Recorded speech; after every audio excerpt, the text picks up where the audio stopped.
भाई वोट से पहले तो सब बढ़िया बतियावेला, वोट के बाद न रउआ के ठगेला। यही से हम वोट मंगबे ना करी। लेकिन रउआ जा जुटल बानी 15 मिनट में, गर्मी तो लागता लेकिन 15 मिनट में एगो रास्ता बताई।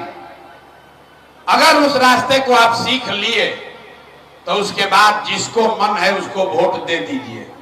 रउआ बहुत राजनीतिक सभा में गई लोग, बहुत नेता लोग के भाषण सुन ले हो, कोई ना कहे कि जेकरा के मन होके ओकरा के वोट दो। हम आपको कह रहे हैं जिसको मन है उसको वोट दीजिए, लेकिन जो अभी रास्ता बताएंगे वैसे वोट दीजिएगा। तो और कुछ हो या न हो, आपके बच्चों के लिए बढ़िया नौकरी, रोजगार, पढ़ाई का व्यवस्था निश्चित तौर पर बिहार में, विजयपुर में, गोपालगंज में हो जाएगा। तो और अगर ना होके, अगर वो व्यवस्था ना हो तो विधायक, सांसद, मुखिया जी के ना अपन बेटा, अपन भाई प्रशांत किशोर के रउआ गर्दन पकड़। तो जकरा जकरा रास्ता सीखे के बाद अब बेना नहीं खे हाके के, आपस में बतियाव हो के नहीं खे, 15 मिनट सांस रोक के सीखे के पड़ी। ऐसा गर्मी लागत आ, समझी यही गर्मी में आपके घर का बच्चा, आपका पति, आपका बेटा, बिहार का 50 लाख लड़का किसी न किसी फैक्ट्री में अपना हड्डी गला रहा है। 5,000 8,000 रुपया खातिर पेट काटता आदमी दिल्ली में, बॉम्बे में, कि घरे पैसा भेजब तो बाल बच्चा खाई। तो रउआ अगर गरीबी से निकले के बाद तो 15 मिनट गर्मी बर्दाश्त करे के पड़ी। और हम भाषण ना दी, ये रास्ता सिखाईला। और रास्ता सिखावे के तरीका का बा, 3 गो रउआ से सवाल हम पूछब। जे जहां बैठल बा, खड़ा बा, ओकरा वजह से अपना जोर से हाँ चाहे ना बोले के बाद हाथ उठा के, और रउआ भी 15 मिनट में अपना आंख के सामने दिखी कि भैया हमने के गरीबी के, बदहाली के कारण का बा, ऐसे निकले के रास्ता, उपाय का बा। अब बात खत्म हो, ठीक अगर लागी तो वह बात के रास्ता के अपनाई, और ना ठीक लगी तो जैसे जिंदगी चलता वैसे ही चलाई, कोनो दिक्कत नहीं थे। तब भाषण हो गई खत्म, और सीखे के काम हो गई शुरू। तो सब आदमी एक बार सोच कर बताएगा कि आपके गांव पंचायत में, विजयपुर में, गोपालगंज में और कुछ हो या न हो, सभी के बच्चों के लिए, आपके लिए बढ़िया पढ़ाई और रोजगार का व्यवस्था होना चाहिए कि नहीं होना चाहिए? हाथ पूरा उठा के जोर से बोले के बाद, जोर से बोलिए, होना चाहिए कि नहीं होना चाहिए? अरे नेता सब इतना खून चूस ले बासन की मुंह से आवाजों नहीं के निकलो। अरे जोर से बोलिए, होना चाहिए कि नहीं होना चाहिए? ना जोर से बोलिए, होना चाहिए कि नहीं, सुनाई नहीं दिया। जोर से बोलना है, ना बोलिएगा माइक रख के चले जाएंगे। जोर से बोलिए, होना चाहिए कि नहीं होना चाहिए? होने के चाहिए। देखिए जाके आदमी कितना समझदार बाड़ा, झूठो नेता सभा के भाषण देता रहा। अरे भैया रुआ, कौनो नेता प्रशांत किशोर के जरूरत नहीं थे। आप इतने समझदार हैं, चाहे अरुआ पढ़ल लिखल बानी की अनपढ़, आप अगड़े हैं या पिछड़े, हिंदू हैं या मुसलमान, महिला हैं या पुरुष, युवा है या बुजुर्ग, सब लोग ने कहा कि ना भैया रोजगार और पढ़ाई तो होना ही के चाहिए। इतना बात पहले ही से सबके मालूम बा। रउआ ये मालूम बा कि अगर रउआ और लइकन के पढ़ाई रोजगार हो जाओ तो कोई मुखिया बनस, कोई विधायक बनो, लालू बनस, नीतीश बनस, मोदी आए कि प्रशांत किशोर आए, अगर आपके बच्चे के लिए रोजगार पढ़ाई हो जाए तो आपका जीवन सुधर जाएगा। ये बात आपको पहले से पता है। अब आपको दिखाते हैं आपके बर्बादी का कारण। सब आदमी एक बार अपने अपने बच्चों का चेहरा याद कीजिए। हर आदमी अपने अपने बच्चे का चेहरा याद करेगा और अपने बच्चों के नाम पर ईमानदारी से बताइए, आप में से किसने जीवन में एक बार भी अपने बच्चों के पढ़ाई रोजगार के लिए वोट दिया है? देखिए पूरा जनता कैसे चुप, कितना जोर से बोलनी। हाँ भी अभी जादू दिखी, जादू के तरह दिखेगा आपके बर्बादी का कारण। कितना जोर से सब है बोलल है, ए भैया पढ़ाई या रोजगार होके के चाहिए। एजा बैठ के मुखिया के गाली देता नहीं, कोई विधायक के, कोई सांसद के, कोई लालू के, कोई नीतीश के। अरे भैया रउआ तो अपना लइकन के पढ़ाई रोजगार खातिर आज तक वोटे न देनी, तो दूसरा के बात काहे करता नहीं।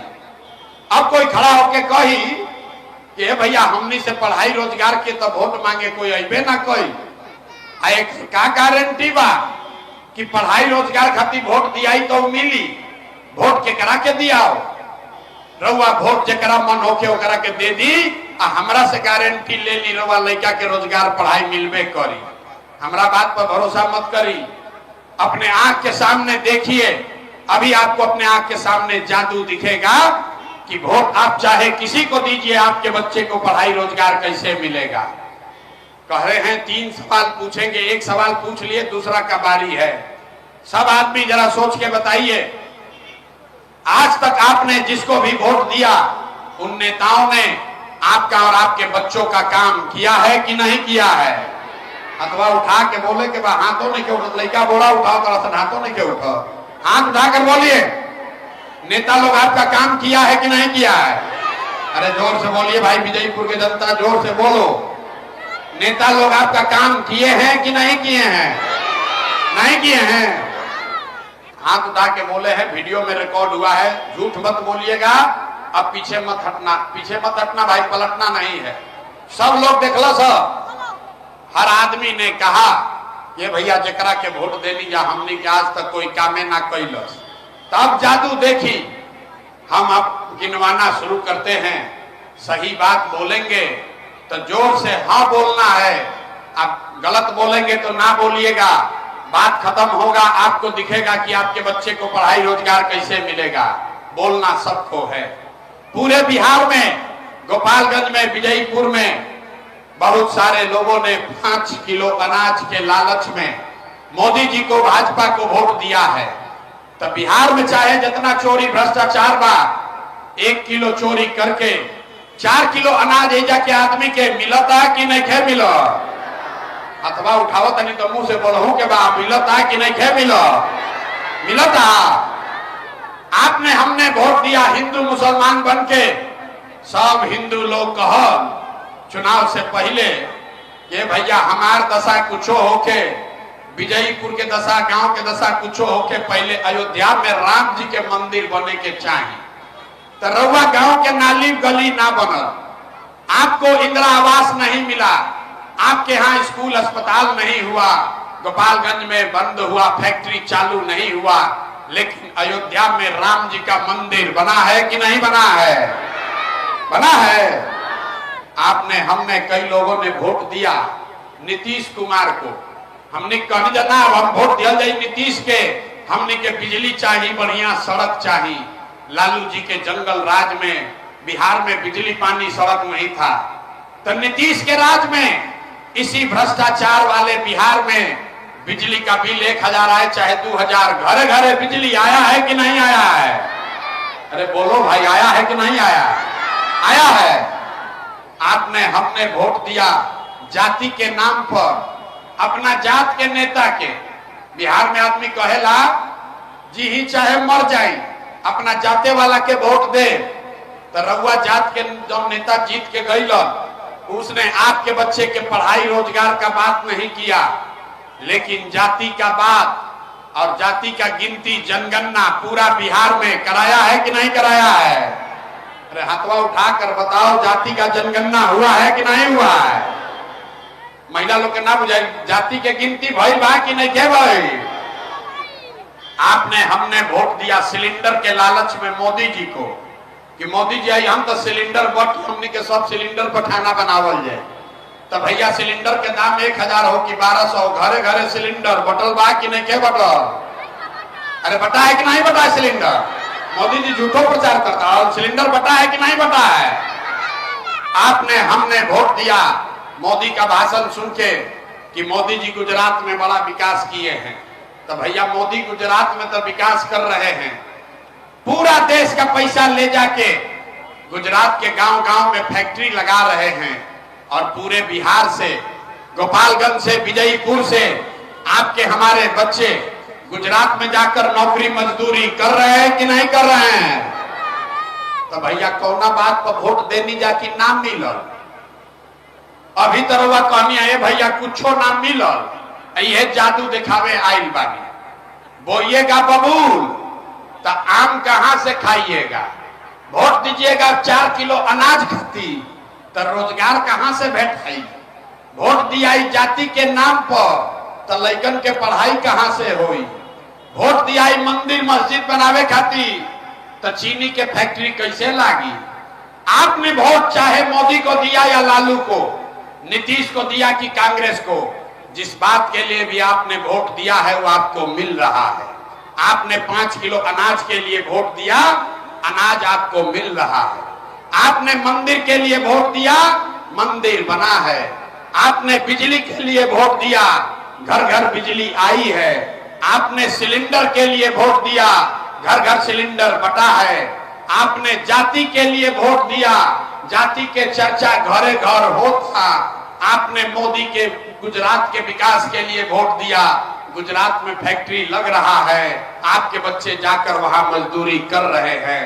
आपने अपने बच्चों के नाम पर कहा कि भैया जीवन में आज तक किसी को अपने बच्चों के पढ़ाई रोजगार के लिए वोट नहीं दिए, इसीलिए पूरे बिहार के लोग बच्चे यहाँ के अनपढ़ और मजदूर बन गए। जो जिस चीज के लिए वोट दिए वो मिल रहा है, जिसके लिए वोट नहीं दिए वो नहीं मिल रहा। यही रास्ता, यही जादू दिखाते हैं। गांव गांव जाकर वोट नहीं मांगते हैं, लोगों को हाथ जोड़कर एक बात समझा रहे हैं कि अरे भाई, अगर आप अपने बच्चों की चिंता नहीं करोगे तो दुनिया में कोई नेता, कोई दल आपके बच्चे का चिंता नहीं करेगा। काहे करी भाई? जब रउआ अपन लड़का के चिंते नहीं थे तो लालू, नीतीश, मोदी, प्रशांत किशोर, विजयपुर के लड़कन के चिंता काहे करी? अब रउआ के अभी दिखाई कि राउर असली दुर्गति के कारण का बा। एक बाद गरीबी से निकले के एगो मंत्र सिखाई। अंतिम सवाल है, सबको जवाब देना है। एक बार सोचकर बताइए, और कुछ हो या न हो, आप सभी को अपने बच्चों की चिंता है कि नहीं है? हाँ, तो अपने बच्चों के लिए दोनों हाथ उठाना है। बच्चों की चिंता है कि नहीं है? जोर से बोलिए, है कि नहीं है? है।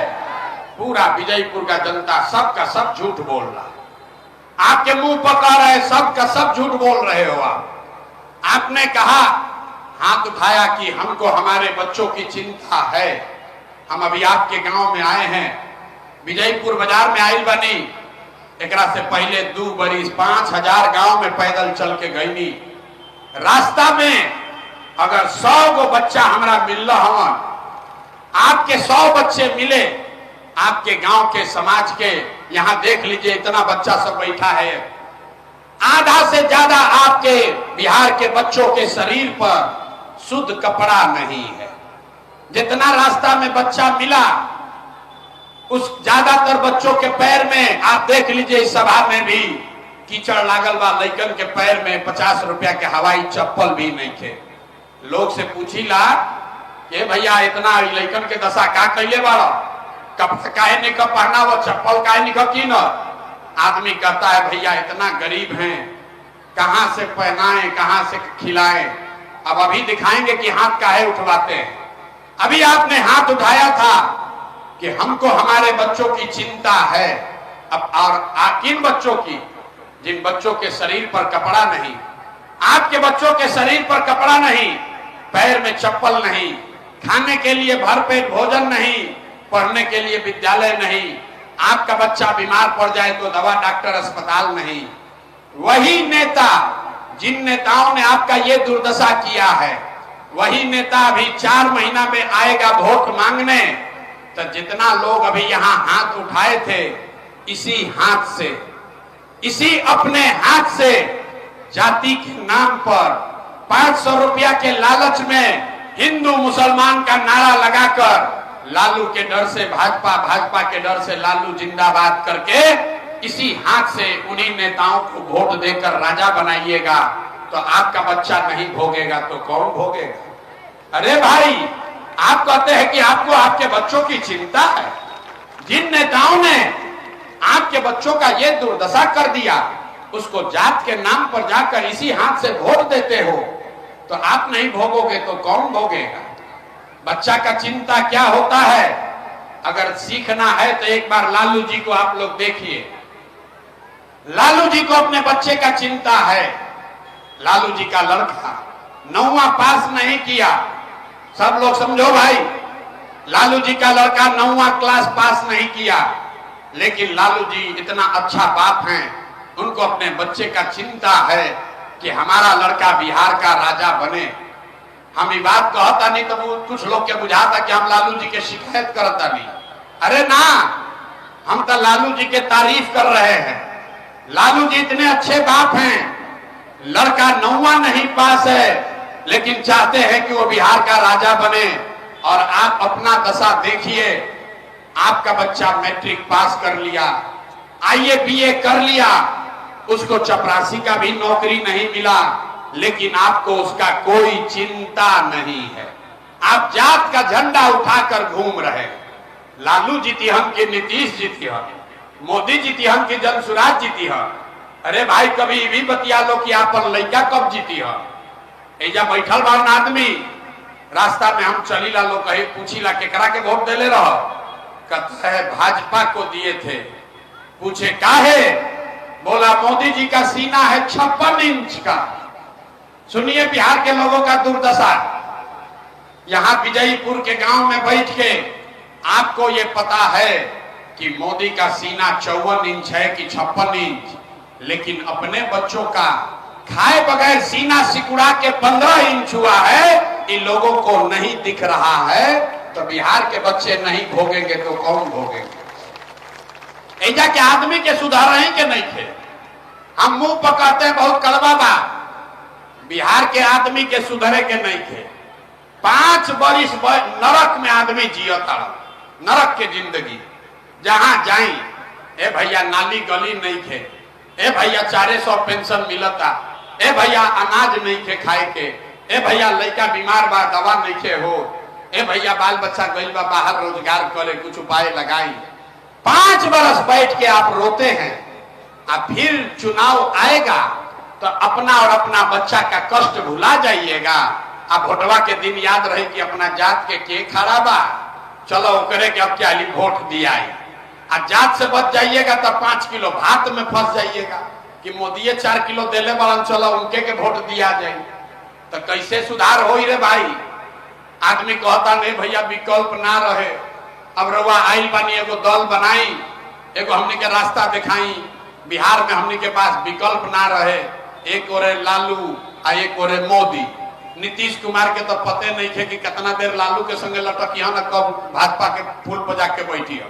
तो एगो दल रउआ बनाई, यही से 2.5 वर्ष पैदल चलनी, 5000 गांव में गए, 1 करोड़ लोगों को इकट्ठा किया और सबको मिलाकर जो दल और विकल्प बनाया उसका नाम है जन सुराज। इसका नाम क्या है? मुंह खोल के बोले के बाद नाम क्या है? अगर गरीबी से निकलने का रास्ता सीखना है तो पहले नाम बताइए, नाम क्या है?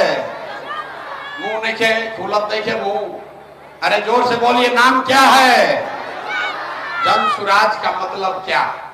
सुराज मतलब सुंदर राज। केकर सुंदर राज? रवत सब नेता के राज देख लेनी, नीतीश के देखनी, लालू के देखनी, मोदी के देखनी, कांग्रेस के देखनी। अब प्रशांत किशोर के देखब तो फिर ठगाई। इसलिए ये प्रशांत किशोर का राज नहीं है। बिहार में आपका दशा तब सुधरेगा जब जनता का राज हो, आपका राज हो। हाथ उठाकर बताइए कि होना चाहिए कि नहीं होना चाहिए? ओके के चाहिए? उंगलियां तनी हाथ उठाकर बोलिए, बिहार में जनता का राज होना चाहिए कि नहीं होना चाहिए? जन सुराज होना चाहिए कि नहीं होना चाहिए? तो कैसे होगा अभी बताते। दुए को संकल्प लेवे के बाद अब तनी दे झाड़ ली, 2 घंटा से बैठ के जब भंगुआ तानी दे झाड़िए और 2 संकल्प लीजिए और आप छठ के बाद आपका गरीबी खत्म होने लगेगा।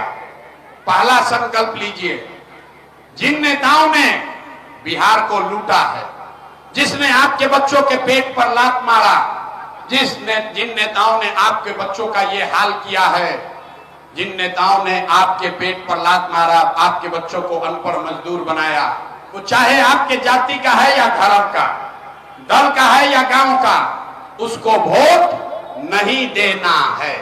तो सब आदमी एक साथ संकल्प लेगा हाथ उठाकर और बताना, हाथ दोनों उठावे के बाद दोनों हाथ उठाइए, दोनों हाथ उठाकर बताइए जिन नेताओं ने बिहार को लूटा है उसको वोट देना है कि नहीं देना है। जोर से बोलिए, दीजिएगा कि नहीं दीजिएगा उसको वोट। जो नेता सब लुटले वालन बिहार को करा के वोट देवे के बाद कि नहीं देवे के, देना है कि नहीं देना है, नहीं देना है। आपके जाति का होगा तो दीजिएगा कि नहीं दीजिएगा, हिंदू मुसलमान करेगा तो दोगे कि नहीं दोगे। अरे बोलो भैया, हिंदू मुसलमान करेगा तो दोगे कि नहीं दोगे। आके 2-2 रुपया बांटेगा तो दीजिएगा कि नहीं दीजिएगा, नहीं दीजिएगा। 1-1 2,000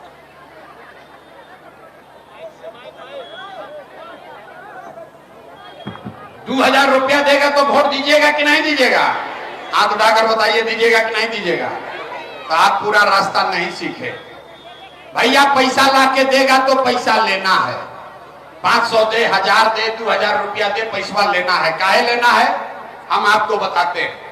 आप बताइए, आपका पैसा कोई लिया है, लाकर वापस देगा तो लीजिएगा कि नहीं लीजिएगा। तो 5 बरिस राशन कार्ड बनाने के लिए 2,000-3,000 घूस मांगा है कि नहीं मांगा है, घूस लगा है कि नहीं लगा है राशन कार्ड में। बोलिए हाथ उठाकर, जोर से बोले के बाद। राशन कार्ड में पैसा लागत है कि नहीं लागत, जाति प्रमाण पत्र बनाने में घूस लागत है कि नहीं लागत, बीडीओ सीओ थाना में पैसा ले रहा है कि नहीं ले रहा है। जोर से बताइए, ले रहा है कि नहीं ले रहा है। बिजली का बिल गलत आ रहा है कि नहीं आ रहा है।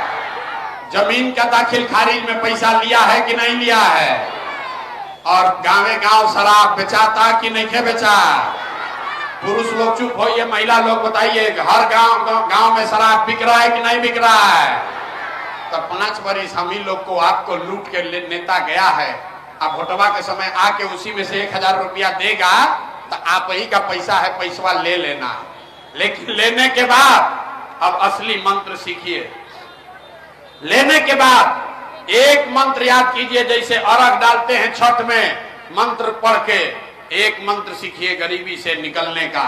एक संकल्प लीजिए, इस बार जब वोट देने जाइए, एक बार जीवन में अपने बेटा, अपना भाई प्रशांत किशोर का बात मानिए।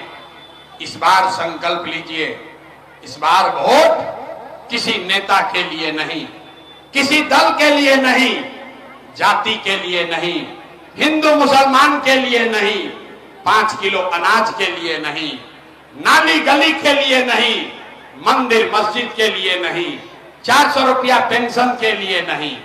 एक बार जीवन में वोट अपने अपने बच्चों के लिए देना है, अपने बच्चों के पढ़ाई और रोजगार के लिए देना है। देना है कि नहीं देना। ताली नहीं खे बजावे के, संकल्प लेवे के बाद ताली बजावे से थोड़े व्यवस्था बदली। हाथ उठाइए और संकल्प लीजिए, जोर से बोलिए, अपने बच्चों के लिए वोट देना है कि नहीं देना है। अपना बच्चा खाती कि जाति खाती, बच्चन खाती वोट दी जाए कि जात खाती वोट दी जाए। जोर से बोलिए, बच्चों के लिए वोट देना है कि जाति के लिए वोट देना है। रोजगार खाती वोट देवे के बाद कि 5 किलो अनाज खाती वोट देवे के बाद। रोजगार चाहिए कि 5 किलो अनाज चाहिए। लड़कन के पढ़ाई चाहिए कि जात के नेता चाहिए। पढ़ाई चाहिए, चाहिए ना। संकल्प ले लेनी।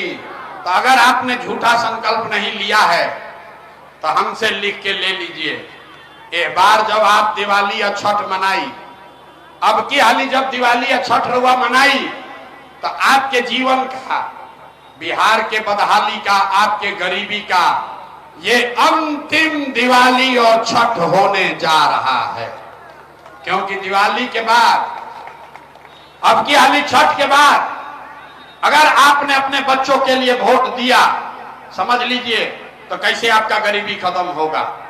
अगर आपने अपने बच्चों के लिए संकल्प लिया है, बच्चों के लिए वोट दिया, तो छठ के बाद इसका पहला संकल्प है, नाली गली बने चाहे मत बने, स्कूल अस्पताल जब सुधरी तब सुधरी, लेकिन साल भर के अंदर, सब लोग याद कर ले, साल भर के अंदर जितना राउ घर के लड़का गई बाड़न बाहर मजदूरी करे, जो बच्चे आपके पढ़ लिख कर यहां बेरोजगार बैठे हैं, उसको सरकारी नौकरी हो चाहे नहीं हो, लेकिन सभी के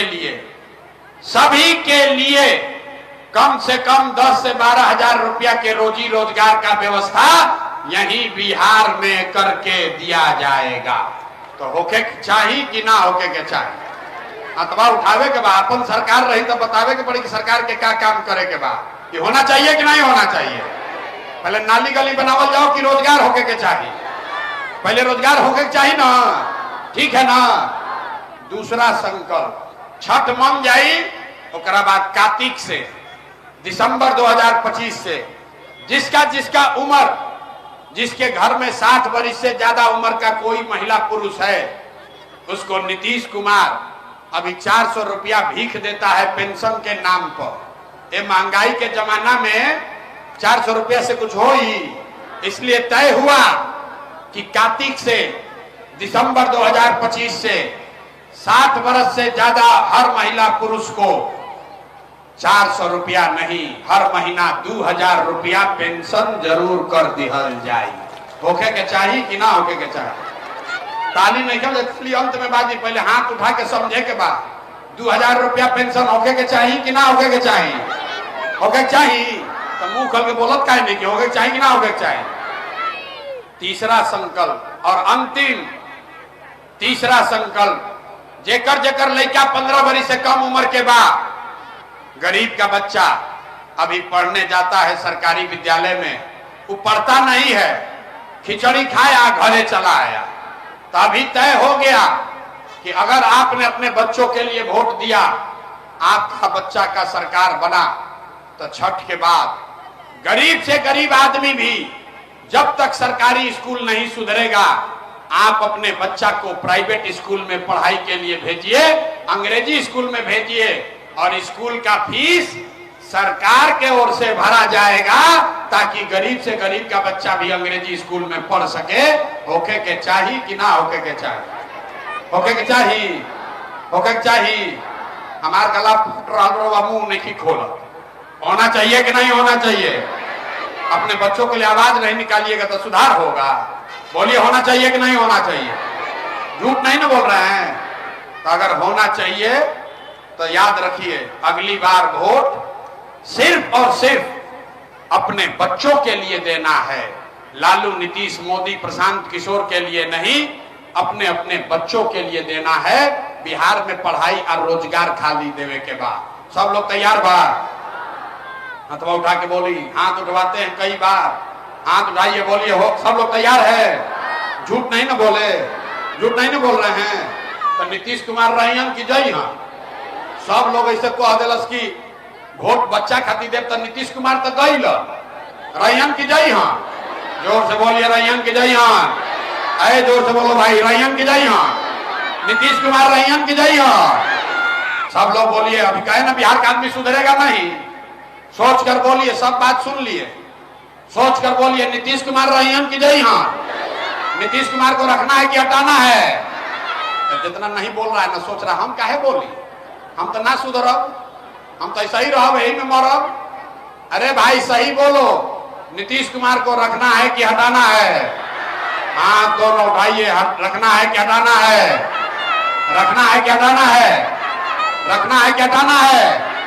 अब मोदी आके कहियन की वोट दे दिया तो दे दिया जाई, मोदी के काला वोट दिया ही काहे ना दिया? हमरा से समझी, रउआ बताई, वोट बिहार के तो फैक्ट्री बिहार में लगे के चाहिए कि गुजरात में? सबके बोले के बाद वोट बिहार का, तो फैक्ट्री कहां लगना चाहिए, बिहार में कि गुजरात में? बिहार में कि गुजरात में? फैक्ट्री कहां लगना चाहिए, बिहार में कि गुजरात में? तो जितना लोग मोदी के वोट देने वाला जा बताई जा, 15 वर्ष में मोदी वोट फैक्ट्री कहां लगैलन, बिहार में कि गुजरात में? मोदी फैक्ट्री कहां लगाए? जोर से बोलिए, वोट देने वाला मोदी का मुंह बंद के ले वाला जा। हाँ, जोर से बोलिए, मोदी ने फैक्ट्री कहां लगाया, बिहार में कि गुजरात में? मोदी ने फैक्ट्री कहां लगाया? तो हमने के गुजरात वाला फैक्ट्री चाहिए, बिहार वाला फैक्ट्री चाहिए ना। तो मोदी वोट लेता है, हमने से अब फैक्ट्री लगाओ गुजरात में, तो बात चलेगा? नहीं चलेगा ना। तो मोदी कहने पे वोट ना दिया ही, झूठ नहीं ना बोल रहे हैं? तो नीतीश कुमार तो अब क्या गैलो ना, हटा दिया जाओ। अरे बोलिए जोर से, हटा दिया जाए। डरा रहे क्या? विजयपुर के आदमी इतना डरा रहा यार? हाथ उठा कर बताइए, नीतीश कुमार को रखना है क्या हटाना है? फाइनल निर्णय बोलिए, वही काम होगा। रखे के बाद क्या हटावे के बाद? हटावे के बाद नीतीश को हटाना है। कोई के में लालू जी के जंगल राज वाला ललटेन चाहिए। भाई ललटेन चाहिए। अरे मर्डर अपहरण रंगदारी वाला राज फिर से चाहिए। पहले आदमी जो हमनी के सभा करे बैठल बनी जा, लालू जी के राज रहे तो 4 बजे आदमी सरे छोड़ के भागत रहे। लालू का राज चाहिए? ए भाई हाथ उठाकर बोलिए, लालू का राज चाहिए? नहीं चाहिए। तो लालू नीतीश मोदी तीनों गइलन तो के बच गए? अरे के बचल? अरे के बचल भैया? फिर भुला जाए, फिर ठगा जाए। अरे जन सुराज नहीं, लालू नीतीश मोदी गइलन तो के बचल? अब जनता, बिहार की जनता बची। बिहार में अब लालू नीतीश मोदी का राज नहीं चाहिए। बिहार में बिहार के लोगों का राज चाहिए, जनता का राज चाहिए। चाहिए कि नहीं चाहिए? चाहिए तो हाथ उठाइए, हाथ उठाइए। चाहिए ना जनता का राज? तो जनता के राज का मंत्र क्या है? अगली बार वोट लालू नीतीश मोदी प्रशांत किशोर के लिए नहीं, जाति के लिए नहीं, मंदिर मस्जिद के लिए नहीं, अपने अपने बच्चों के लिए वोट देना है। अपने बच्चों के पढ़ाई रोजगार के लिए वोट देवे के बाद सबके समझ में आ गई? तो हम इतना देर से गला फाड़ता नहीं। वोट हम से मंगनी ना, अब पैसा चंदा हम ली ही ना। तो लोग कहते हैं भाई इतना काहे मेहनत करता हूं, इतना मेहनत काहे करता हूं, इतना पसीना बहाता हूं। लोग के बुझाता कि हम आइल बने जब मुख्यमंत्री बने। आप हमको नहीं जानते, हम इतना छोटा सपना लेकर पैदा नहीं हुए। हमारा अपन दादा मजदूर रहन, बैलगाड़ी चलावत रहन बिहार में। बाबूजी सरकारी डॉक्टर रहन। एजे सरकारी विद्यालय से पढ़ के अपन जीवन शुरू कैले बानी। अब 15 बरिस में जब देश में कोई से पूछ ली, आदमी कहता है कि हम जिसका हाथे छू लें वही आदमी राजा हो जाएगा। जेकरे के सलाह दे देनी वह राजा हो गए। तो अब की हाली तय करके आइल बानी कि कोनो नेता और दल के ना, बिहार के जनता के हाथ पकड़े के बाद आपको सलाह देना है ताकि आपका जीवन बदले और आपके बच्चे जीत कर आए। इसीलिए ये अभियान शुरू किए। वोट मांगते नहीं है, लेकिन जाने से पहले अगर बात ठीक बुझाई तो और कुछ ना, हाथ उठा के तनी आशीर्वाद दी और बताई कि प्रयास होके के चाहिए कि ना होके के चाहिए। जोर से बोलिए, होना चाहिए कि नहीं होना चाहिए?